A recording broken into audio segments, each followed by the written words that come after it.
The image by Peter Hirschfeld is one of several in a series of woodcuts and large and small prints that grace his home in Grantsville, Maryland, his office at the nearby university, and elsewhere, including on his website. Peter's work often reflects his political take on issues of local and national interest.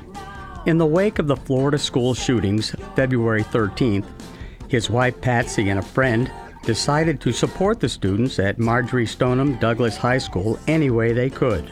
Some there dedicated themselves to preventing what happened to them from ever happening again, to make U.S. schools safer by making it harder for those they think shouldn't have guns to get them, to do away with acts of gun-related terror.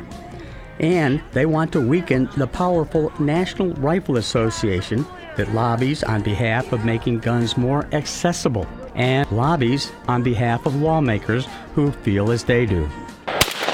Specifically, they want age limits for gun carrying increased nationwide to 21, to rid the country of repeater military-style artillery, and in general, stricter background checks, more restrictions on ownership, and their government representatives to represent their interests and the interests of more than 90% of the U.S. electorate, and not those of the N.R.A.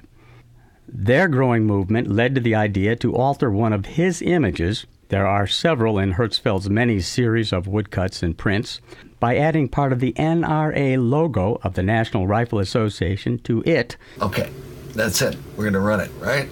And printing it on T-shirts for like-minded activists. The very simple process called reverse dye sublimation is easier to see than explains. It takes about 5 minutes and just 40 seconds under the heat press to make the shirts. Hirschfeld produces artwork for social progress. When asked what his work means, he's cagey and vague, saying only, "It means whatever you think it means."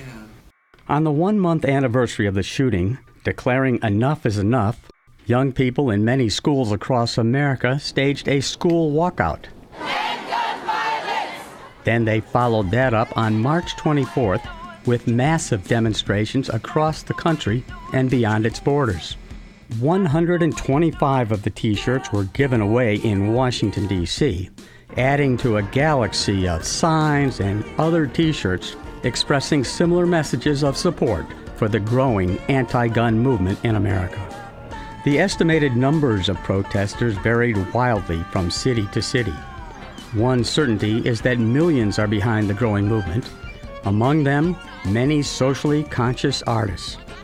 The shirt's creation was a simple idea using a powerful image, born out of the belief that all have the right to gather in peaceful protest in this country and express themselves freely, and that they must at times to preserve and create a more perfect democracy. Paul Sisco, VOA News, Washington.